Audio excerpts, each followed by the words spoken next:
Shalom, selamat pagi Bapak Ibu Saudara yang dikasihi dalam Tuhan. Apa kabar? Jumpa lagi dalam acara Embun Surgawi.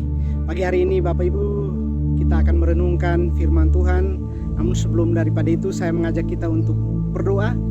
Bapak, kami mengucap syukur untuk pagi hari ini. Kami diberi kesempatan untuk merenungkan firman Tuhan. Berkati kami sehingga ketika kami belajar kami mengerti dan kami melakukan dalam kehidupan kami sehari-hari. Terpujilah nama Tuhan, di dalam nama Yesus kami sudah berdoa. Haleluya, amin. Ada seorang tukang, karena sudah lama bekerja dengan sang pemborong atau bosnya. Suatu ketika dia mengajukan permohonan untuk pensiun dan beristirahat, tidak mau jadi tukang lagi. Dan dia mengajukan itu kepada bosnya atau pemborongnya. Kemudian pemborongnya itu berkata kepada tukang ini, boleh, tapi ada satu syarat yang harus dipenuhi oleh tukang ini. Nah, kemudian tukang ini bertanya apa syaratnya. Lalu kemudian pemborong ini berkata bahwa kamu bangunkan satu gedung yang mewah buat saya. Tidak berkata banyak tukang ini lalu kemudian mengerjakan gedung ini. Gedung yang bagus, megah. Dia mulai mengerjakan gedung ini.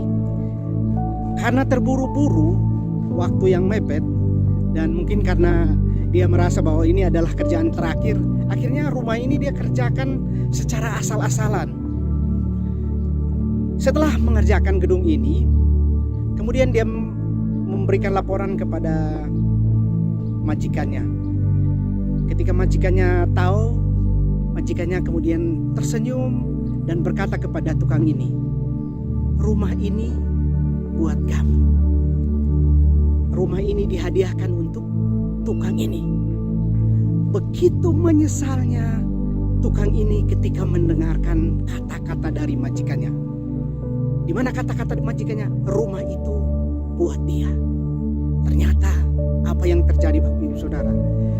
Dia mengerjakan rumah itu dengan asal-asalan. Dia mengerjakan rumah itu dengan tidak sesuai standar yang harus dikerjakan. Bahkan rumah itu tidak memenuhi standar. Bapak Ibu Saudara, dalam kehidupan kita sehari-hari, kita sering diperhadapkan dengan hal-hal seperti itu. Kita sering dihadapkan dengan berbagai macam pilihan, baik itu dalam pekerjaan kita, dalam pelayanan kita. Apakah kita melakukan itu dengan sungguh-sungguh, atau kita melakukan itu hanya dengan setengah-setengah? Kita melakukan itu dengan separuh hati kita, separuh jiwa kita. Padahal yang Tuhan mau, kita lakukan itu dengan sepenuh hati, sepenuh jiwa kita. Kita lakukan semua yang kita lakukan untuk Tuhan. Jangan kita berpikir bahwa kita melakukan pekerjaan kita itu untuk menyenangkan manusia. Jadi kita asal-asalan bekerja. Kita mengerjakan pelayanan kita itu hanya sekedar memenuhi persyaratan untuk kita menjadi seorang pelayan. Tidak Bapak Ibu Saudara. Segala sesuatu yang kita lakukan, lakukanlah dengan sepenuh hati. Seperti untuk Tuhan.